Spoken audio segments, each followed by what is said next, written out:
Section 3.1 is called Radian Measure, and we're going to learn how to convert between degrees and radian. So when we look at the homework questions under 3.1, the first question is asking us to convert 45 degrees to the radian measure.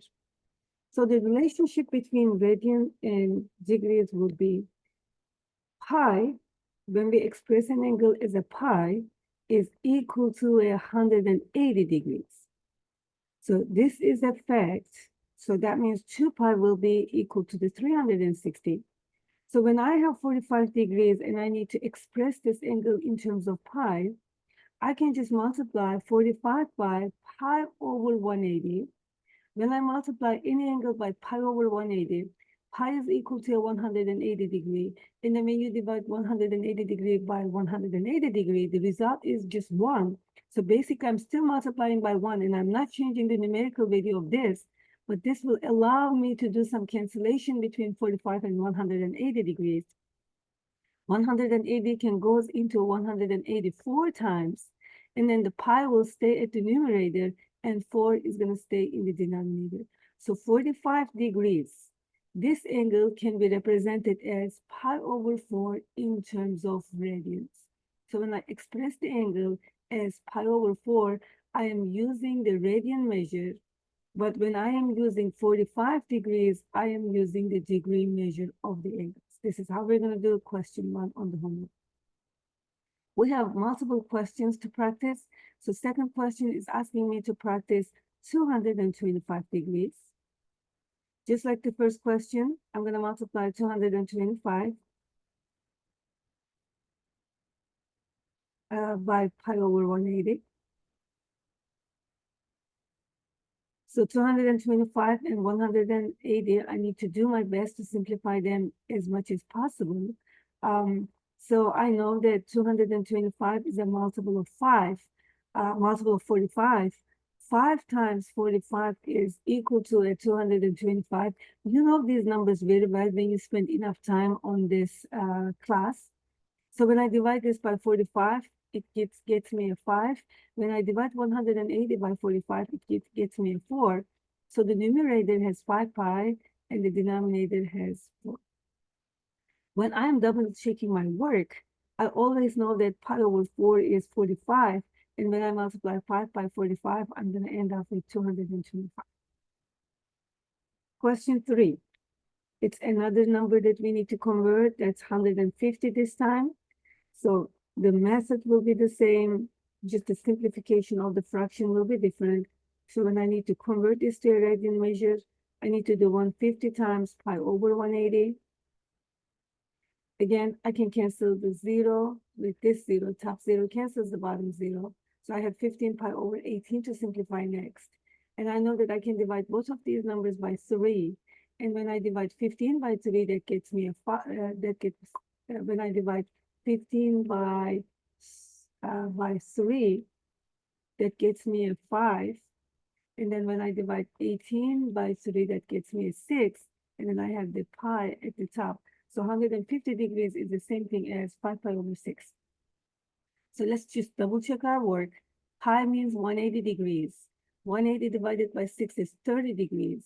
So when we divide 5 by 30, when we multiply 5 by 30, we will get 150. So we know that we did the work right. You're going to do some other questions like this, converting a degree measure to the radian on this assignment.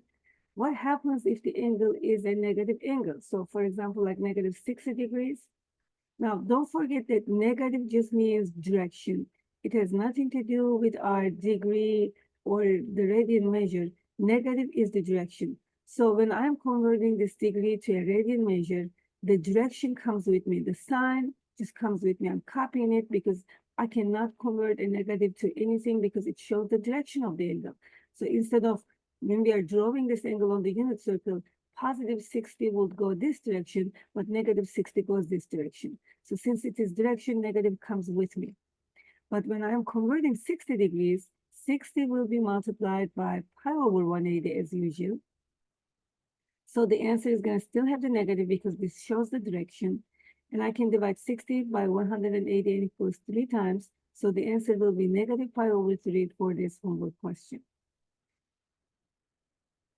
So I have more problems for you to practice converting from degrees to radian measures. And then you're just gonna multiply all these things by pi over 180 and then simplify your fraction. That's how you're gonna end up converting all these degree measures to the radians. Starting question 9, we have the opposite. Now we have the radian measure and we want to convert this to a degree measure.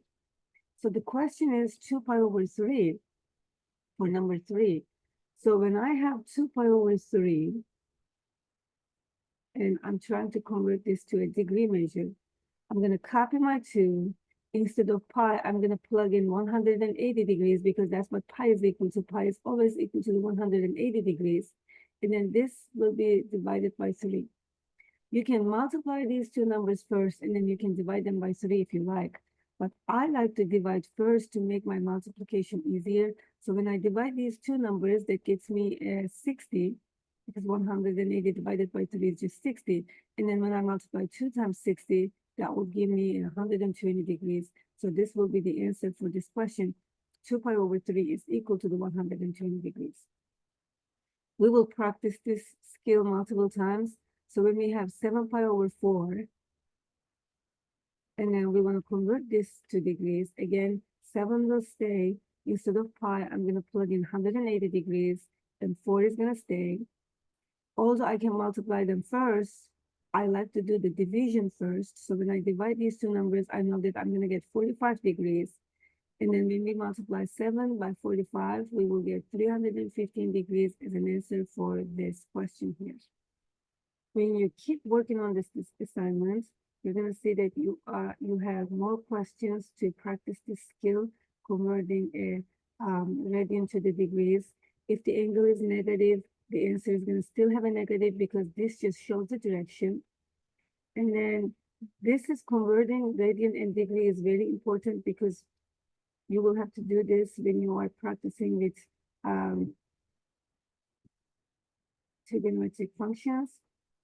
Even question 5 is converting a radian to a degree. So all we have to do is replace the pi with 180 and simplify the fraction. That's always the way to go. If the question has a negative sign, the answer is going to still have a negative sign. And then we're just going to replace the pi by 180. So it's okay if we're not dividing by anything. So the answer will be here 15 times 180. Now, the rest of the questions are now 17 through 22, no longer conversion, but actually we are going to find the exact value of these questions without using a calculator. So when I was giving you the chart before for these key angles, like 0, 30, 45, 60, 90, and then expressing how you can get the sine cosine values of these angles, we worked with degrees. Now, let's express those angles in terms of radian measure. So the 0 degrees is still 0 radian. Next angle was 30 degrees, so I can express it as pi over 3, because 180 divided by 3 is 60. See, I made a mistake here. This needs to be pi over 6, because pi over 6 is equal to a 30 degree. 180 divided by 6 is 30 degrees. Next angle is 45, so pi divided by 4. 180 divided by 45 gives me 45 degrees. Next angle is pi over 3, because 180 divided by 3 is 60 degrees. And then pi over 2 is 90 degrees, because 180 divided by 2 is 90 degrees. And then the very first important trig function is sine. And then the second line is cosine. And if you know the key values for these angles, the rest of the angles are easier because they're going to depend on these numbers. Again, we will first put 0, 1, 2, 3, 4, and then we will take the square root of these numbers, and then we will just divide everything by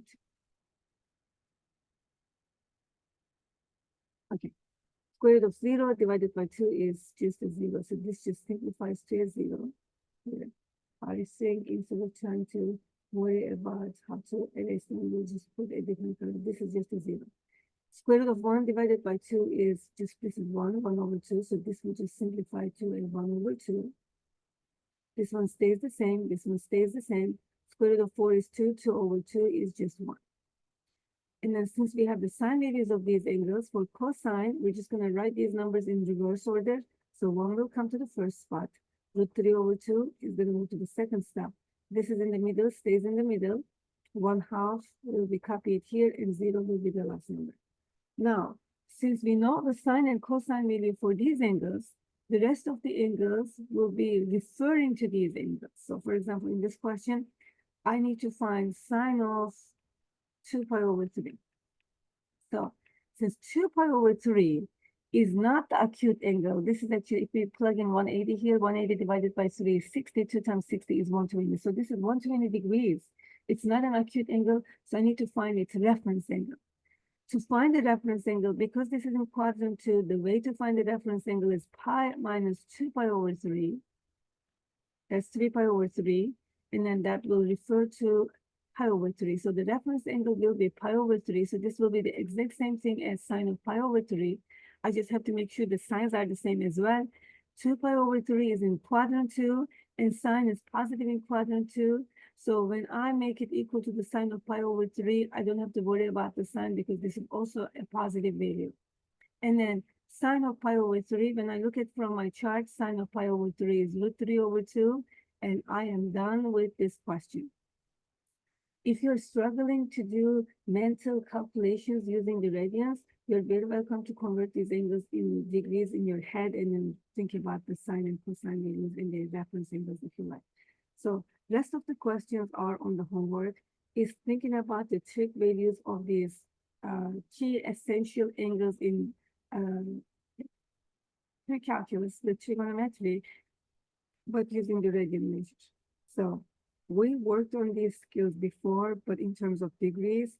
So either now you can convert these angles to degrees and do the same calculations, or you can practice these questions using the radian measure to have some fun.